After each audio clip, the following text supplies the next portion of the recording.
Hello everyone, this is Rupali and welcome to Aspiring Teachers. So first of all, I'm so sorry that मैंने कल session नहीं लिया, कल कोई भी क्लास नहीं ले पाई क्योंकि कल मेरी तबीयत ठीक नहीं थी बिल्कुल भी। आज हम ट्राई करेंगे कि BEd second year online examination का आज एक हम सब्जेक्ट करेंगे जेंडर स्कूल एंड सोसाइटी। ये है पार्ट 4 जिससे कि आपका पेपर है 5A। अब इसके मैं आपको 3 सेशन पहले दे चुकी हूँ। अब जिसके भी जैसे नॉलेज एंड करिकुलम के आपके 10 पार्ट्स हो चुके हैं, तो यही कोशिश है जो रिमेनिंग सब्जेक्ट्स हैं आपको उनसे वीडियोस मिलती रहे, क्योंकि हमारी ये creating an inclusive school, gender and society, इनके सिर्फ 2 या 3 ही सेशन हुए हैं। तो कोशिश यही है कि अब इनके आपको एमसीक्यूज प्रोवाइड कर दूँ। तो आप बार बार पीडीएफ के लिए मत बोलिए, पीडीएफ मैं ऑलरेडी सेंड कर चुकी हूँ। जो रह जाती है वो आप नेक्स्ट डे एक्सपेक्ट करिए कि आपको नेक्स्ट डे मिल जाएगी। And please cooperate with that. अगर आपको वॉइस थोड़ी क्लियर नहीं है या फिर कम लग रही है तो प्लीज़ कोऑपरेट विद दैट। मेरा गला बिल्कुल भी ठीक नहीं है। तो स्टार्ट करते हैं हम अपने फर्स्ट क्वेश्चन से, gender school and society subject से। ये है हमारा पार्ट 4। इसके अंदर जो मैंने क्वेश्चंस कवर करे हैं वो है यूनिट 1 के। तो आप इसको यूनिट 1 को गो थ्रू कीजिए। इसके अंदर ऑलमोस्ट यूनिट 1 कंप्लीट है। तो स्टार्ट करते हैं first question. What are the types of social classes. अब कौन कौन से टाइप्स होते हैं सोशल क्लासेस के, क्योंकि हमने इससे पहले जो टॉपिक किया था वो था क्लास एंड कास्ट का जो डिफरेंस था, वहाँ तक हमने वो पढ़ा था। उसके आगे से है ये एमसीक्यूज और ये यूनिट 1 के हैं, तो आप उनको गो थ्रू कर लीजिएगा। यूनिट 1 कंप्लीट है मेरी साइड से इस सब्जेक्ट की। तो what are the types of social classes की, अब सोशल क्लासेस के कौन कौन से टाइप्स होते हैं। A lower class, B working class, C middle class, या D only A and C, या E all of the above. तो हमने पढ़ा था कुछ कास्ट और क्लास के अंदर डिफरेंस क्या है, उसको रिकैप्चुलेट कर लेते हैं। क्लास क्या होता है, जो आपको बाय बर्थ नहीं मिलता, आपको सोसाइटी देती है। एंड कास्ट क्या होता है, जो आपको हेरिडिटी से मिलती है, आपके फादर्स, आपकी जो भी उनकी कास्ट होती है वो आपको विरासत में मिल जाती है, तो उसको बोलते हैं हम कास्ट। और ये होता है क्लास हमारा, जो सोसाइटी हमें जज करती है हमारे इनकम लेवल से, हमारे पहनावे से, हमारे घर से, उनको जज करके वो उस कैटेगरी के अंदर हमें रख देती है। तो अब आपको बताना है कि सोशल क्लासेस का क्या कौन से टाइप्स है। लोअर क्लास होता है, वर्किंग क्लास होता है, मिडिल क्लास होता है, या फिर ओनली ए एंड सी ही है कि लोअर और मिडिल क्लास है, या फिर ऑल ऑफ द अबव है। तो इसमें से बिल्कुल राइट ऑप्शन है e, all of the above. Lower class भी होता है, वर्किंग क्लास भी होता है, मिडिल क्लास भी होता है, रिचर क्लास, अपर क्लास, ये सारे सोशल क्लासेस के टाइप्स हैं। Next question, which category blue collars workers are in. जो ब्लू कॉलर्स वर्कर्स होते हैं वो कौन सी कैटेगरी के अंदर आते हैं। स्किल्ड के अंदर आते हैं, अनस्किल्ड के अंदर आते हैं, सेमी स्किल्ड, या फिर ऑल ऑफ द अबव। तो बताइए इसमें से कि कौन सा करेक्ट होगा। ब्लू कॉलर्स वर्कर्स जो होते हैं वो कौन सी कैटेगरी के अंदर लाई करते हैं। अगर आपने ये टॉपिक पढ़ा हो तो यहाँ पे जो क्लासेस का टॉपिक है उसके अंदर ये गिवन है कि जो डिफरेंट टाइप्स ऑफ क्लासेस दी हुई है कि working class, social working class, upper class, lower class, तो उसमें से है ये टॉपिक और ये क्वेश्चन। तो ब्लू कॉलर वर्कर कौन सी कैटेगरी में लाया करते हैं, स्किल्ड के अंदर। जो ज़्यादा इनकम कमा लेते हैं किनके कंपैरिजन में, जो मिडिल क्लास वर्कर्स या फिर टीचर्स वगैरह जो भी होते हैं उनके कंपैरिजन में जो स्किल्ड वर्कर्स होते हैं ज़्यादा इनकम कमा लेते हैं, इनको नॉलेज होती है ऑलरेडी कि काम कैसे करना है, स्किल्स होते हैं। बट अनस्किल्ड वर्कर्स जो होते हैं जिनके पास स्किल्स नहीं होता, जो आपने काम दिया सिर्फ वही वो काम करते हैं, कि इसके अंदर वो बहुत कम वेजेस या फिर जो सैलरी होती है वो बहुत कम होती है उनकी, क्योंकि स्किल्स नहीं होते। वो सिर्फ एज अ जो आपने अपॉइंट किया या जो भी आपने काम उन्हें दिया वो वही करते हैं सिर्फ। और सेमी स्किल्ड क्या होता है, उनके पास थोड़े स्किल्स भी हैं और थोड़े नहीं हैं, तो उन्हें बोलते हैं हम सेमी स्किल्ड। और यहाँ पे तो उसको आपको करेक्ट ऑप्शन मिल गया है। जो ब्लू कॉलर वर्कर्स हैं उनको वो कौन सी कैटेगरी में आते हैं, स्किल्ड में। Next question, which articles of constitution highlight the right to equality. अब राइट टू इक्वालिटी के कुछ जो कॉन्स्टिट्यूशन है हमारा इंडिया का, उसके अंदर कुछ आर्टिकल्स गिवन है। अब ये जो राइट टू इक्वालिटी है, हमारा जो राइट है कि सबको इक्वल समानता मिलनी चाहिए, सब इक्वल है, तो वो कौन से आर्टिकल में बताया गया है कॉन्स्टिट्यूशन के। आर्टिकल 14, आर्टिकल 15, आर्टिकल 16, या आर्टिकल 17, 18, या फिर ऑल ऑफ द अबव। तो बताइए इसमें से कौन से आर्टिकल में बात की गई है राइट टू इक्वालिटी की। अगर आपने पढ़ा हो ये वाला टॉपिक भी, तो उसके अंदर ये सारे ही आ जाते हैं 14 to 18 आर्टिकल, 14 से लेकर 18 तक सारे ही आर्टिकल्स में राइट टू इक्वालिटी की बात की गई है। तो कोई भी आए इसके अंदर तो राइट टू इक्वालिटी का अगर ओवरऑल पूछा है तो आर्टिकल 14 to 18 इसके अंदर बात की गई है। Next question, which article of constitution of India abolishes the practice of untouchability. अब पूछा है इसमें कि कॉन्स्टिट्यूशन के किस आर्टिकल में एबॉलिश किया गया है, ख़त्म कर दिया गया है जो कि प्रैक्टिस ऑफ अनटचेबिलिटी। पहले क्या था, छुआछूत की दिक्कत थी, मतलब जिसे बोलते हैं ना कि सब लोग छुआछूत मानते थे कि ये लोअर कास्ट, इसको हम छुएंगे तो हम गंदे हो जाएंगे। तो वो चीज़ जो अनटचेबिलिटी की वो थी प्रथा, वो किस आर्टिकल के अंदर एबॉलिश की गई है? आर्टिकल 14, आर्टिकल 17, आर्टिकल 18 या फिर ऑल ऑफ द अबव। सारे ही आर्टिकल में इसकी बात की गई है। तो पर्टिकुलरली किस आर्टिकल के अंदर अनटचेबिलिटी को ख़त्म किया गया है, वो है हमारा आर्टिकल 17। तो ये चीज़ आप ध्यान रखिए, अनटचेबिलिटी किस में बात की है, 17 में। Next, in which article of the constitution states equal access to public areas. अब कौन से आर्टिकल के अंदर बात की गई है कि जो पब्लिक एरियाज़ हैं वो सबके लिए ही इक्वल हैं, सबको वहाँ पे जाने की परमिशन है, चाहे वो कोई भी कास्ट, कोई भी रिलीजन, कोई भी कल्चर से बिलोंग करता हो, किसी को भी मनाही नहीं है कि ये इस रिलीजन का आदमी या फिर कोई भी लोग यहाँ पर नहीं आ सकते या यहाँ नहीं बैठ सकते या यहाँ नहीं चल सकते। तो equal access to public areas कौन से आर्टिकल में बात की गई है? Article 14, article 18, article 21, article 15। तो बताइए कौन से आर्टिकल में बात की गई है equal access to public areas? तो वो बात की है आर्टिकल 15 के अंदर। अब हमने दो आर्टिकल पढ़े हैं। आर्टिकल 17 के अंदर बात की है अनटचेबिलिटी को एबॉलिश किया गया है, और आर्टिकल 15 के अंदर इक्वल एक्सेस मिलना चाहिए पब्लिक एरियाज पे सभी लोगों को। Next question, article 14 of the constitution ensures that every citizen है। अब आर्टिकल 14 में क्या बोला है कि जो कॉन्स्टिट्यूशन के जो आर्टिकल 14 है उसके अंदर क्या बात बोली गई है कि सारे सिटीजन्स के पास। तो इसमें से ऑप्शन है a, equal access to public areas, ये भी हमने किया था, ये बताइए कौन से आर्टिकल का है equal access to public areas? ये है article 15। Equal before the law, law से मतलब कि कानून की नज़रों में सब इक्वल हैं। Equal in matters of public employment, and D all of the above. अब आप देखिए कि एक ऑप्शन है वो तो आर्टिकल 15 का है, तो इसमें से एक कट जाता है तो डी ऑप्शन भी नहीं होगा क्योंकि यहाँ पर ऑल ऑफ द अबव नहीं जा रहा। अब आपको चूज़ करना है बी और सी में से कि आर्टिकल 14 में किसके बारे में बात की गई है। तो हम इसका जो बिल्कुल करेक्ट ऑप्शन है वो है बी, कि इक्वल बिफोर द लॉ, कि कानून की नज़रों में या कानून के सामने सभी लोग बराबर हैं, कोई भी ऊपर नीचे नहीं है कि ये इस रिलीजन से है तो उसको मान्यता नहीं दी जाएगी या इक्वालिटी नहीं मिलेगी। तो कानून के लिए या लॉ के लिए सभी लोग इक्वल हैं, ये बात की है आर्टिकल 14 में।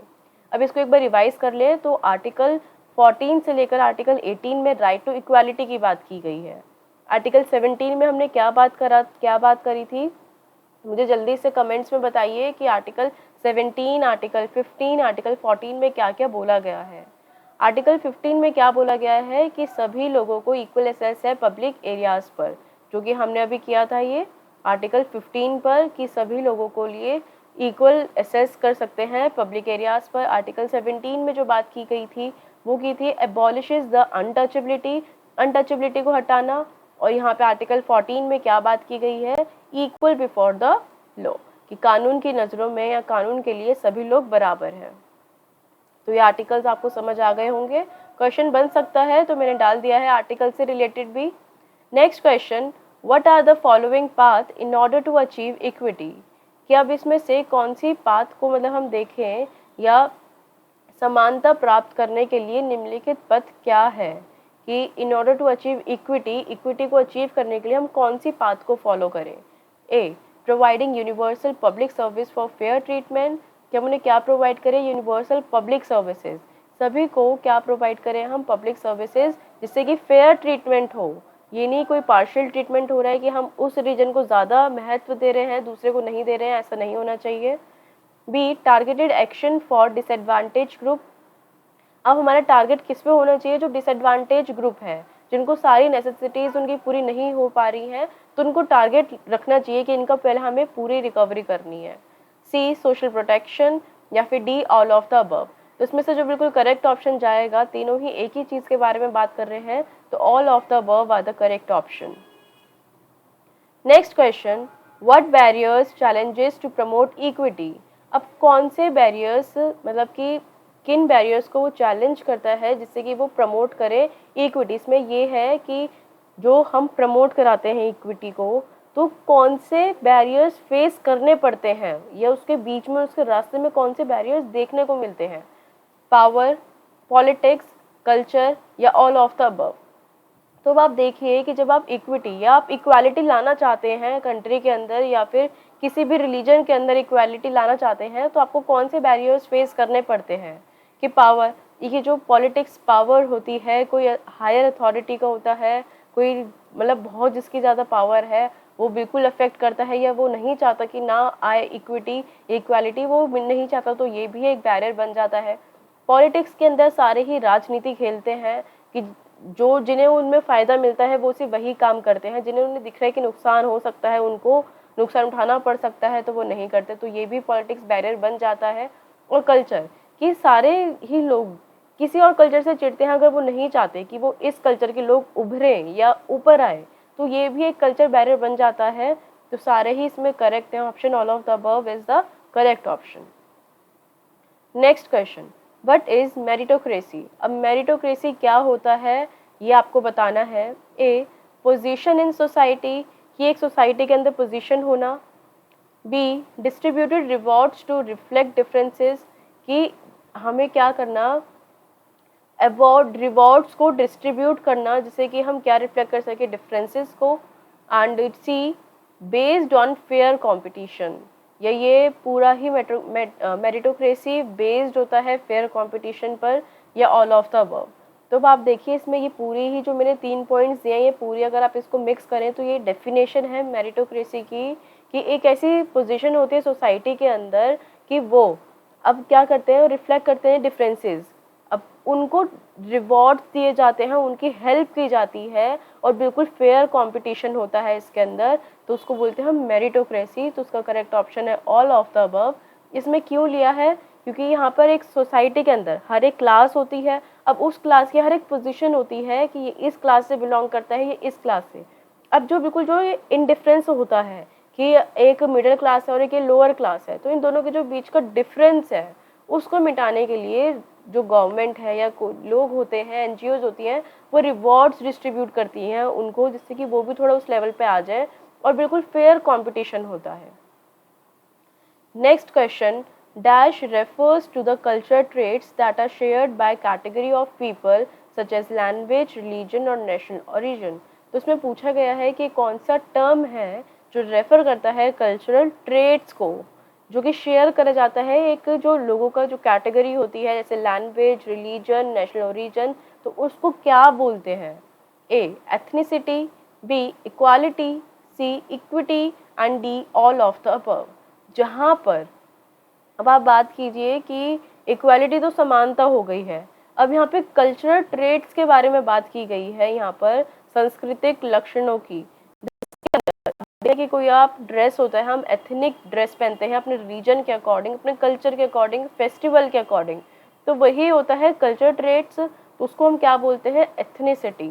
जो एथनिक हम ड्रेस पहनते हैं, जैसे कि कुर्तीज़ और सूट पहन लिया, तो हम ओकेजन के अकॉर्डिंग पहनते हैं, कल्चर के अकॉर्डिंग पहनते हैं कि इस कल्चर पे ये अच्छा लगेगा या इस ओकेजन पे अच्छा लगेगा।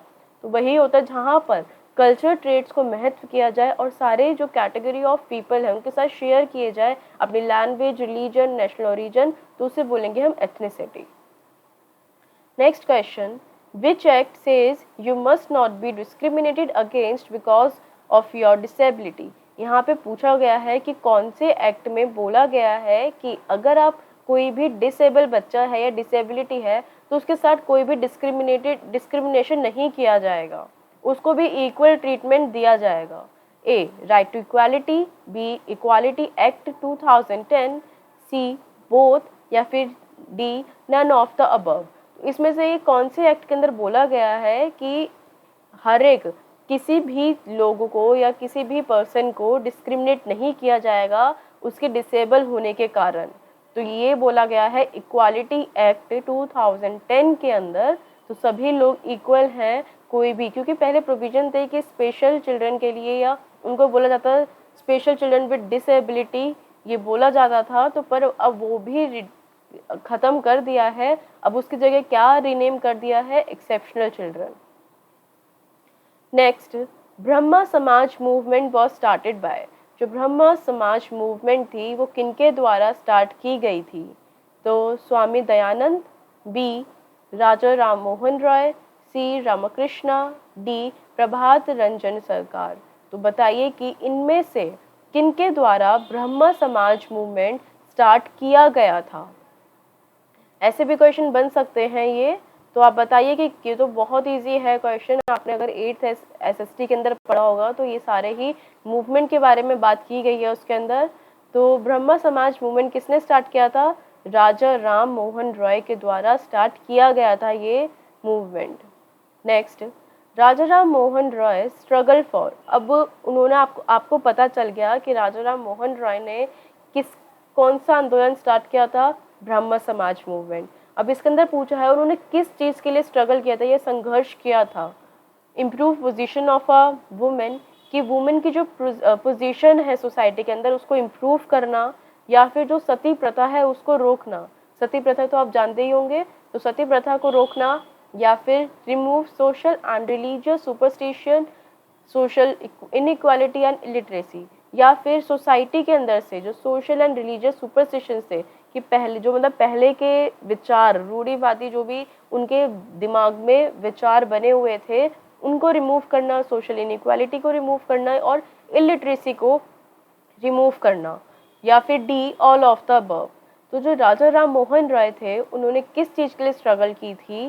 कि ब्रह्मा समाज उन्होंने मूवमेंट इसलिए बनाया था कि उसके अंदर वुमेन को पोजीशन उनकी जो बिल्कुल उन्हें माना नहीं जाता था, उनकी पोजीशन इंप्रूव की जा सके, उनको बढ़ाया जा सके, सुधार लाया जा सके, सती प्रथा को बिल्कुल हटाया जा सके, और यहाँ पर रिमूव किया जाए जो सोशल रिलीजियस सुपरस्टिशंस थे, कि पहले के जो विचार थे लोगों के, रूढ़िवादी विचार थे, उनको रिमूव करना, सोशल इनइक्वालिटी को रिमूव करना और इलिटरेसी को हटाना कंट्री से।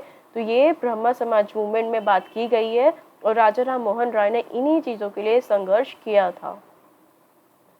Next question, dash is a Hindu reform movement in India that was founded by Swami Dayanand in 1875 at Bombay.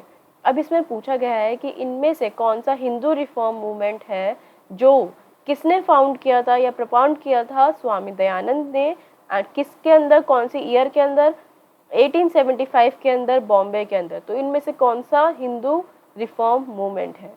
ए ब्रह्म समाज मूवमेंट। अब ये आपको पता चल गया है कि राजा राम मोहन रॉय ने किया था, तो ये ए ऑप्शन तो बिल्कुल हट जाता है।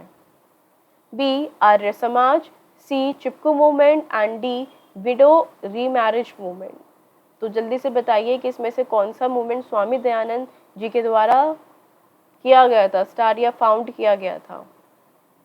तो जो उसका बिल्कुल करेक्ट आंसर है वो है आर्य समाज। आर्य समाज एक हिंदू रिफॉर्म मूवमेंट है जो कि किसने ढूंढा था या किसने फाउंड किया था? वो थे स्वामी दयानंद। एंड कौन से ईयर के अंदर? 1875 के अंदर बॉम्बे में इन्होंने ये मूवमेंट स्टार्ट किया था, Arya Samaj. Next and last question, which mission indicates that service to poor is service to God.